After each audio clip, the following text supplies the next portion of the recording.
In this video, we will look at the short but pivotal battle for 42nd Street.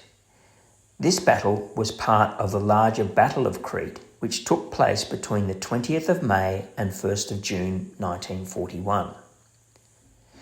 The campaign in Crete began with an airborne invasion carried out by German Fallschirmjäger, or paratroops, on the morning of May 20th, 1941, after Adolf Hitler signed Directive 28 ordering an invasion of the island.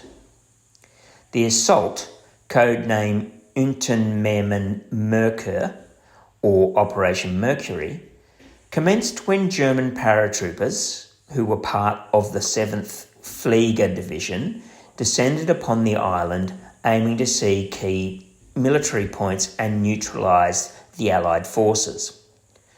The Germans initially landed near Malmö airfield and the town of Thiana, where they faced fierce resistance from New Zealand forces, but despite this resistance, managed to secure a foothold. On the afternoon of the 20th, the Germans also landed troops at Rethymnon and Heraklion, two strategic towns further east of Malmö and Thiana, also on the northern coast of Crete. Allied forces, comprising British, Australian, New Zealand and Greek units, also known as Cree Force, fought fiercely to repel the German advance, but were slowly pushed westward towards the port of Suda. Fighting continued over a number of days, including at Thiana, where a valiant defence was mounted by Australian and New Zealand forces, and an ultimately unsuccessful counterattack on Malmö airfield on the 21st and 22nd of May was undertaken and led by New Zealand forces from the New Zealand 20th and Maori 28th battalions. Due to the nature and size of the island, the streets of Crete had become somewhat of a guerrilla battleground, with house-to-house fighting, close-quarters combat and intense firefights. As Private James Anderson of the Australian 2nd 8th Infantry Battalion recalled, "The streets were chaos. We fought house to house, often hand to hand against the German paratroopers. It felt like the very essence of war was distilled in those narrow streets. Each step forward was a struggle, and each building became a fortress. We held 42nd Street with everything we had, knowing its importance in the grander scheme of the battle." 42nd Street itself was just a dusty track lined with olive trees, and had been named after the British 42nd Field Command of the Royal Engineers. On the morning of May 28th, 42nd Street was being manned by troops of the Australian 2 7th and 2 8th Battalions and the New Zealand 21st, 28th, 19th, 22nd and 23rd Battalions, while the main Allied forces were continuing their march south. There are varying accounts of exactly how the fighting unfolded, but what is not in doubt is the ferocity and bravery of the ANZAC Forces involved. According to the regimental records of the Australian 2 7th Battalion, at around 11 a.m, a force of approximately 400 soldiers from the 1st Alpine Battalion of the 141st Gebirgsjäger Regiment was seen making its way eastwards towards 42nd Street, which ran roughly north-south. As the Axis forces approached, the order to fix bayonets was given, and the ANZAC troops steeled themselves to charge. With the blast of a whistle, the men of the Australian and New Zealand forces rose to confront the paratroopers.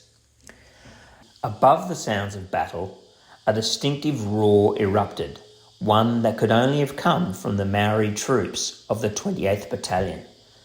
It was a haka, the fearsome battle cry of the New Zealanders. The haka was joined by an equally blood-curdling scream from the Australian troops, which inspired all of the ANZAC troops to charge forward into the enemy forces.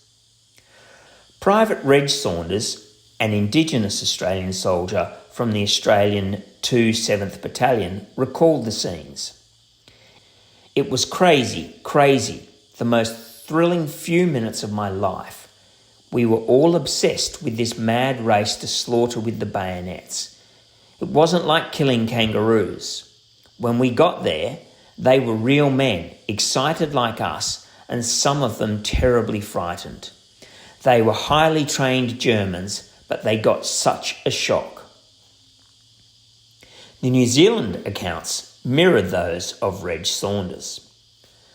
The forward companies of 21st Battalion had scarcely lined the sunken road when they heard yells that could only come from Maori throats.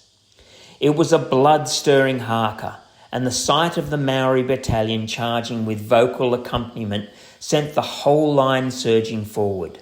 The forward elements of the enemy did not wait. They threw away their packs and ran. By the end of the battle, the Axis forces had been driven back more than 1,500 metres, or almost a mile. In addition, more than 280 of the 400 men had been killed, compared to only 10 Australian and 14 New Zealand casualties.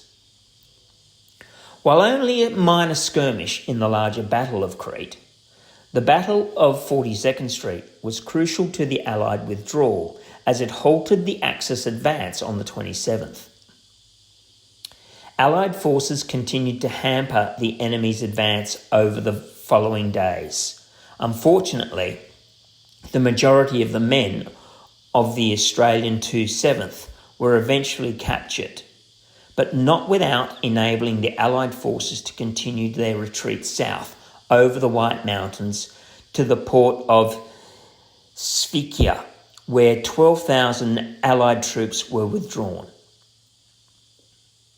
We hope you have enjoyed this video, an account of the Battle of 42nd Street. Please subscribe to this channel to show your appreciation and keep an eye out for more content to come in the future.